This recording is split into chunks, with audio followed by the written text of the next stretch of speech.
ассалому алайкум тамошобинони азиз, ба таваҷҷӯҳи шумо барномаи иттилоотии пайғом тақдим мегардад. Инак имрӯз дар барномаи мо тамошо кунед.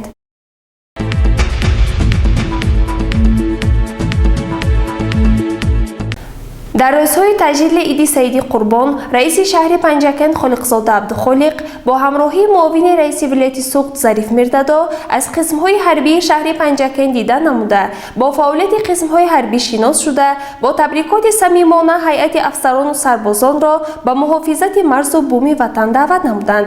Гузориши нахустини пайғом дар ҳамин бора. ба муносибати иди Саиди Қурбон дар кишвар анъана аст ки ба аёдати пиронсолону калонсолон ва дигар қишри ҷомеа мераванд. раиси шаҳри Панҷакент Абдухолиқ Холиқзода бошад ба муносибати иди Саиди Қурбон бо намояндаи мақомоти иҷроии ҳокимияти давлатии вилояти Суғд, муовини раиси вилояти Суғд Зариф Мирдадо ба қисмҳои низомии мустақар дар шаҳри Панҷакент ташриф оварда, сарбозону афсаронро аз номи асосгузори сулҳу ваҳдати миллӣ пешвои миллат, президенти ҷумҳурии Тоҷикистон муҳтарам Эмомалӣ Раҳмон ва раиси вилояти Суғд Раҷаббой Аҳмадзода табрик ва таҳният гуфтанд. аёдати намояндаи мақомоти иҷроии ҳокимияти давлатии вилояти Суғд ва маъмурияти шаҳри Панҷакент аз қисми ҳарбӣ оғоз гардид. чорабинӣ бо суханронии Зариф Мирдадо оғоз гардида, ӯ паёми шодбошии раиси вилояти Суғд Раҷаббой Аҳмадзодаро ба ҳозирин расонид. зимни суханронии хеш Зариф Мирдадо зикр намуд ки иди Саиди Қурбон ҳамчун мероси пурарзиши фарҳангӣ беҳтарин арзишҳои маънавӣ аз ҷумла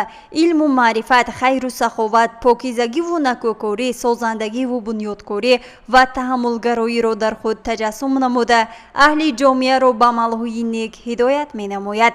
аз ин лиҳоз дар арафаи иди мазкур ба ҳамдигар дароз кардани дасти хайру саховат, ёрмандӣ ба ниёзмандон, ятимону маъюбон ва муҳтоҷон, зиёрати оромгоҳҳо, поси хотири гузаштагон ва муҳимтар аз ҳама хайру эҳсон намудан ҳамчун беҳтарин суннатҳои иди Саиди Қурбон дар мустаҳкам гардидани дӯстӣ, меҳру муҳаббат байни инсонҳо, рушду ободии ватан ва осоиши ҳар хонадон ниҳоят муҳим аст. муовини раиси вилояти Суғд Зариф Мирдадо бо ҳамроҳии раиси шаҳри Панҷакент Абдухолиқ Холиқзода баъдан ба қисми ҳарбии 05170 ташриф оварда, сарбозону афсаронро бо иди Саиди Қурбон муборакбод гуфтанд. раиси шаҳри Панҷакент Абдухолиқ Холиқзода низ сухан намуда сарбозону афсаронро ба муносибати иди Саиди Қурбон муборакбод гуфт ва ба эшон ростқавливу иродатмандӣ ва эътиқод дар рафтору гуфторашонро таманно намуд. гузориши Мартаба Раҳмон ва Вай Исмоилҷон Холов.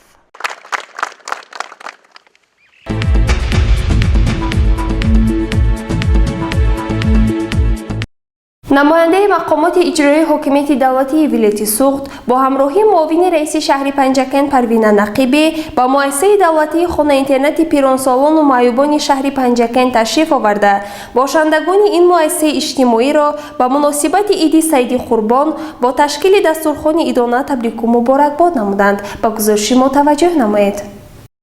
асосгузори сулҳу ваҳдати миллӣ пешрои миллат, президенти ҷумҳурии Тоҷикистон муҳтарам Эмомалӣ Раҳмон таъкид намуданд ки пиронсолону баҷомондагон ва маъюбону муҳтоҷонро намегузорем ҳаргиз хорузор шаванд ва дар ҳаёт худро бепарастор, бепушту паноҳ ва беҳимоя эҳсос намоянд.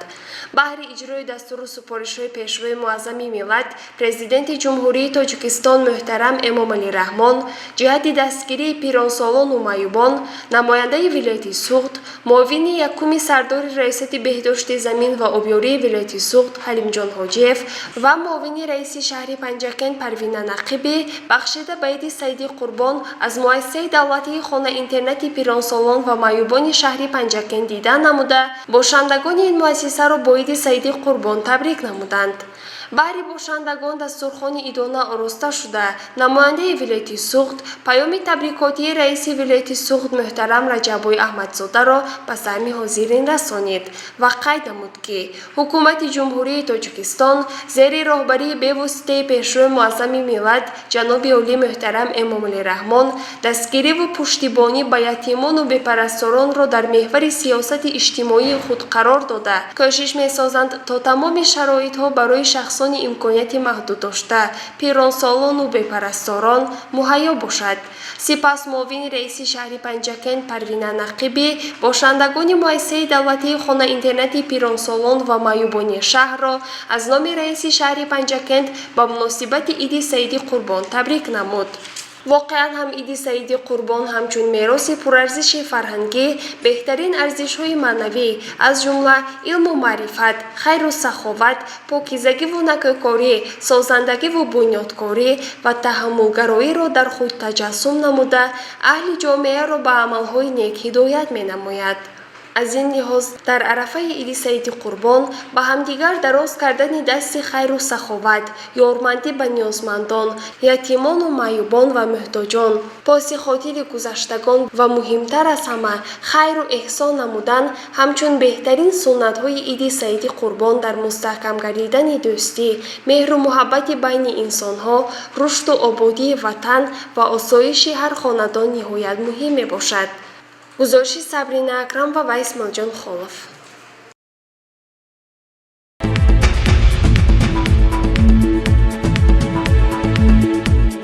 аз тарафи муовини раиси шаҳри Панҷакент Парвина Нақибӣ тарбиятгирандагони муассисаи давлатии маслиҳатгоҳи психологӣ тибби педагогӣ мавриди аёдат, ғамхориҳои навбатӣ ва табрикоти идона қарор гирифтанд. ҳамасола санаи 8 июл дар саросари кишвар махсусан дар Тоҷикистон рӯзи маъюбон ва пиронсолон таҷлил карда мешавад. ба ин муносибат дар муассисаи давлатии маслиҳатгоҳи психологӣ тиббии педагогӣ бо иштироки муовини раиси шаҳри Панҷакент Парвина Нақибӣ чорабинии дона баргузор шуд. чорабинӣ бо доир намудани бозии шавқовар офарин оғоз ёфт. кӯдакон ба ду гурӯҳ ҷудо шуда буданд ва дастаҳо номҳои худро доштанд. яке Дурахшон ва дигаре Рахшон буданд. офарин бо иштироки 35 нафар кӯдакон ва волидони онҳо сурат гирифт. дар хотимаи чорабинӣ иштирокчиёнро бо тӯҳфаи хотиравии мақомоти иҷроии маҳаллии ҳокимияти давлатии шаҳри Панҷакент, ширкати Рахш такси, толори арӯсии Келинчак қадрдонӣ намуданд. баъдан муовини раиси шаҳри Панҷакент Парвина Нақибӣ ба маркази тавонбахшӣ барои имконияташон маҳдуди Рахшони шаҳри Панҷакент ташриф овард. ин табақаи эҳтиёҷманди ҷомеаро ба муносибати ҷашнашон шодбош намуда таъкид намуд, ки таваҷҷӯҳу ғамхорӣ ба маъюбону пиронсолон шахсони якаву танҳо ва ба меҳрубонӣ ниёз дошта дар таваҷҷӯҳи президенти мамлакат ва ҳукумати ҷумҳурӣ қарор доранд. ва натиҷаи ҳамин сиёсати инсонгароёна аст, ки имрӯз дар тамоми муассисаҳои соҳа аз қабили марказҳои хизматрасонии иҷтимоӣ ва марказҳои тавонбахшии ҳудуди шаҳр тамоми шароитҳои зарурӣ барои қишри ниёзманди ҷомеа фароҳам оварда шуда, аёдати онҳо дар арафаи иду айём ба таври мунтазам ба роҳ монда мешавад. кӯдакони имконияташон маҳдуд узви пайвастаи ҷомеаи имрӯзаи мо мебошанд. дастгирии кӯмак ва мусоидат ба ҳаёти ҳаррӯзи онҳо вазифаи ҷонии ҳар шаҳрванди бо виҷдону соҳибандеша мебошад. гузориши Дилшода Ҳалимова ва Талабшоҳ Тошев.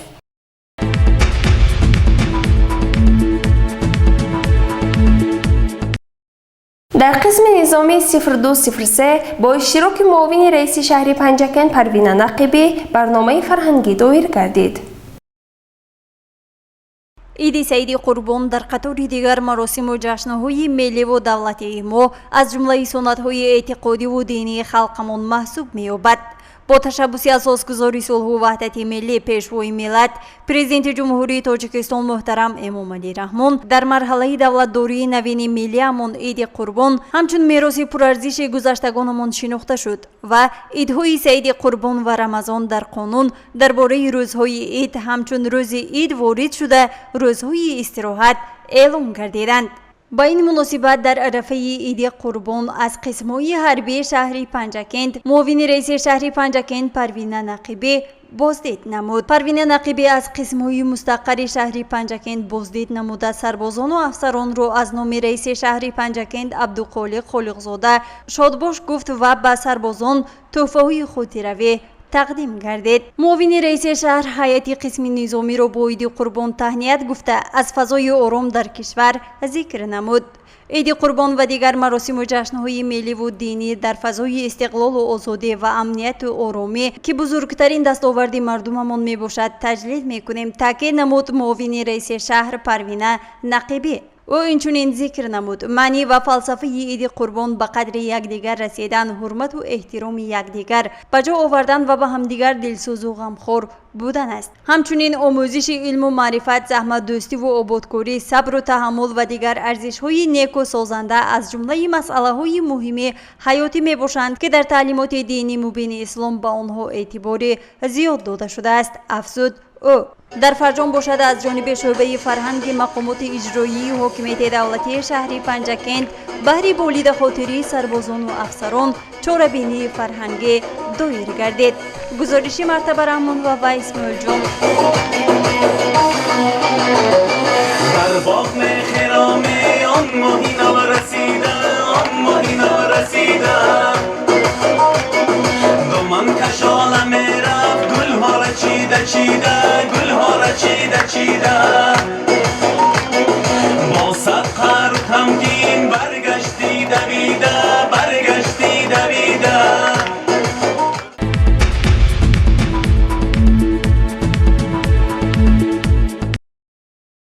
ماهواره سیما نشریه شرکت صدا و سیمای شهر پنجکند با خبر و گزارش ها، مقاله ها و موادهای رنگارنگ و شوق‌آور از چاپ برآمد.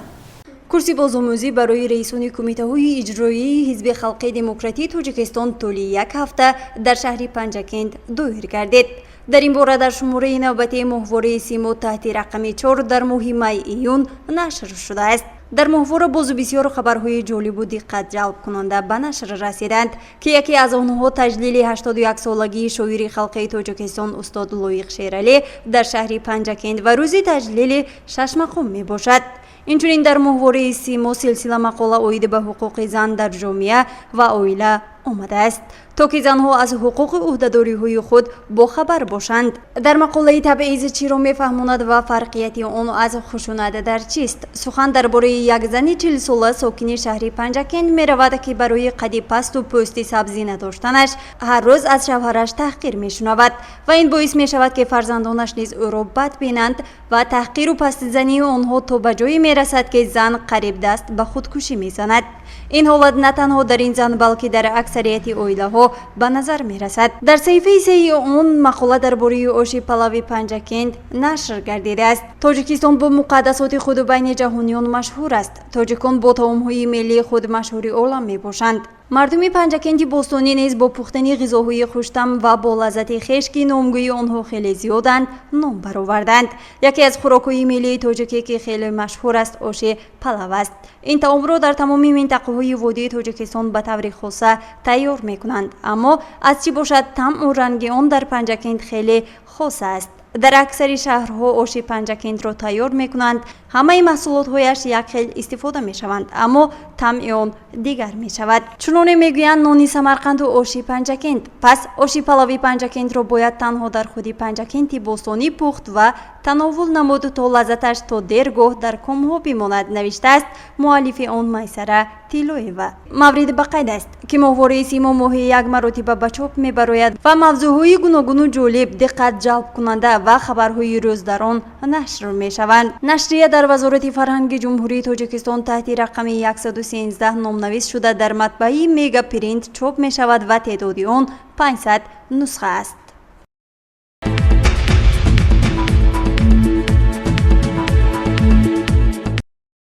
تماشاگران عزیز، در همین جا برنامه اطلاعاتی پیغام به انجام میرسد. تا برنامه‌های نوبتی سلامت و سربلند باشید.